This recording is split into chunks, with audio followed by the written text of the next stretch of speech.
Okay, so we are going on to question C of question 1, 2019 calculus paper. So Sophie is blowing up a balloon. The volume of the balloon is given by V equals 4/3 pi r cubed, where V is the volume of the balloon in centimeters cubed and r is the radius. Find the radius of the balloon when the rate of change of the volume with respect to the radius is 25 pi centimeters cubed per centimeter. So, first of all, what are we looking for here? So the light's shining right in everybody's eyes. Sorry about that. So it's asking for the rate of change. So hopefully straight away you went, okay, I know rate of change is looking for the derivative. So we are going to find dV, the derivative of the volume with respect to the radius. And that's going to give me, now remember pi is a number, so don't go thinking it's an extra variable in there. It is a number. So we're just going to leave it exactly where it is. So it's going to be 3 times 4 over 3, which will just give me 4 pi r squared. So that is the derivative, and we are looking for when the rate of change is 25 pi centimeters cubed per centimeter. So we know it's 25 pi centimeters cubed per centimeter.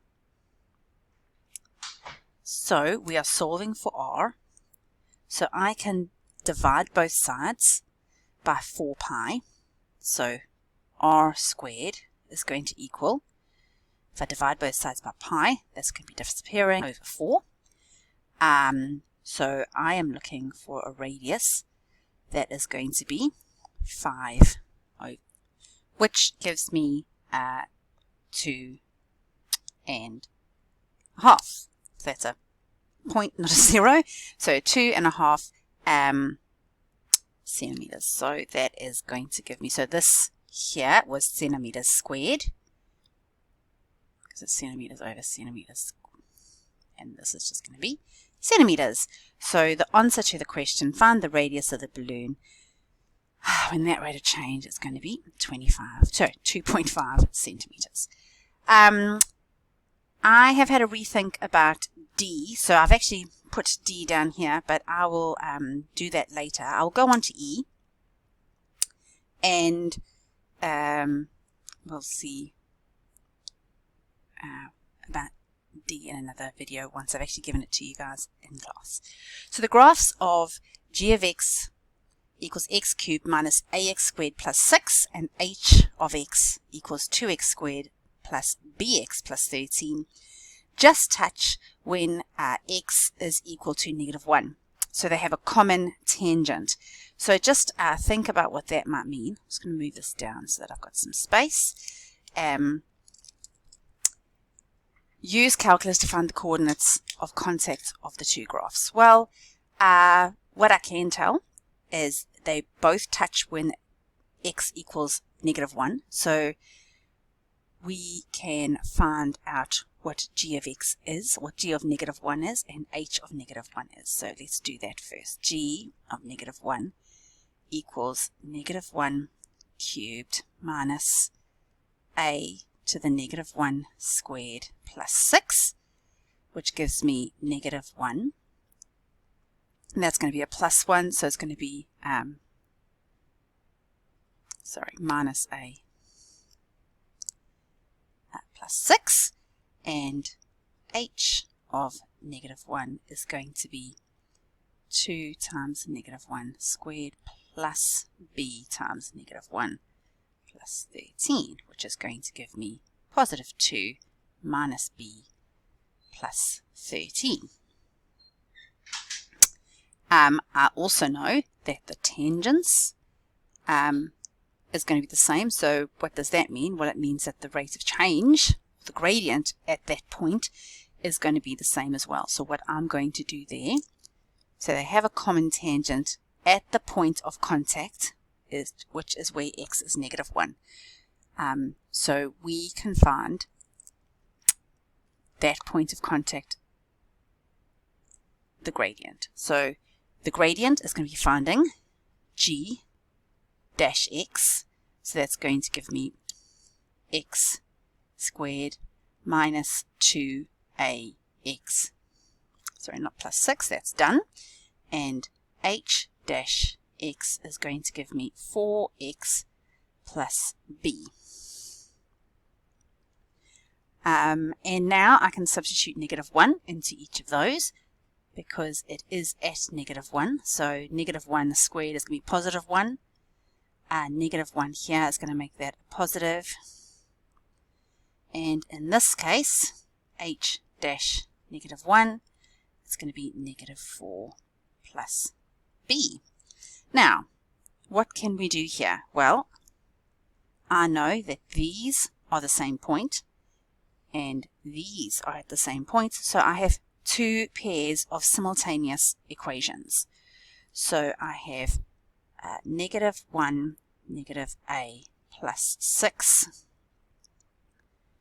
equals 2 minus b plus 13, and I also have 3 plus 2a equals minus 4 plus b.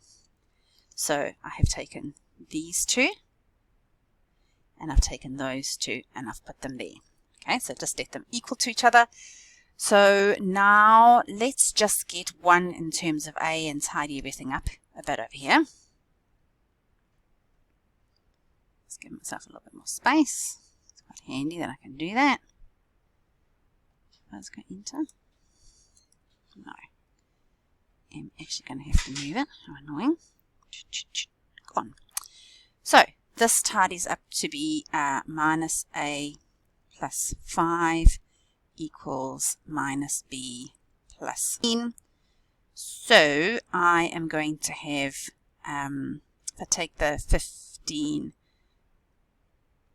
over to this side, I will have minus a minus 10 equals minus b.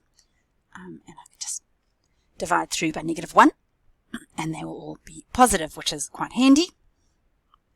And then on this side, I am going to go and take this 4 over here. So 3 plus 4 is 7 plus 2a equals b. So I have got two b's, so I know that a plus 10 is equal to 7 plus 2a.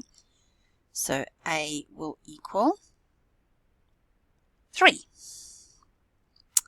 And if I substitute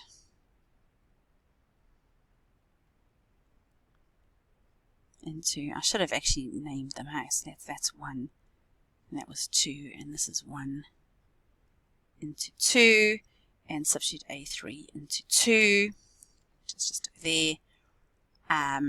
7 plus 6 equals b. So 13 equals b. Let's just check we've answered everything. Use calculus to find the coordinates of the point of contact of the two graphs. So we now know what a and b are.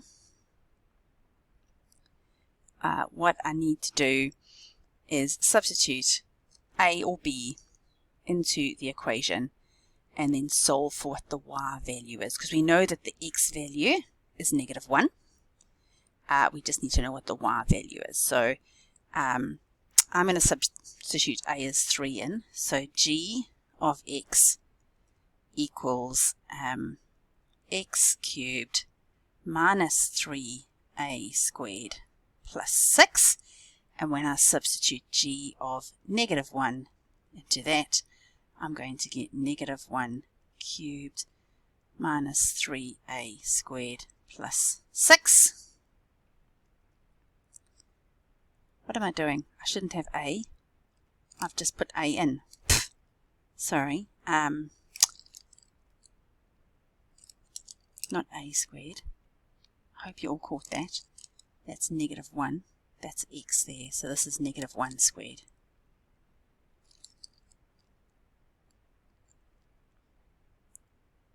Sorry, this just happens when I'm talking and not thinking as I'm going. So that'll be -1 minus 3, because that'll be positive, plus 6. So negative 4 plus 6 is positive 2. So the coordinates of the point of contact is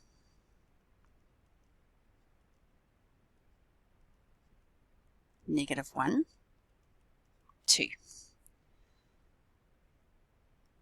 So this video is quite long.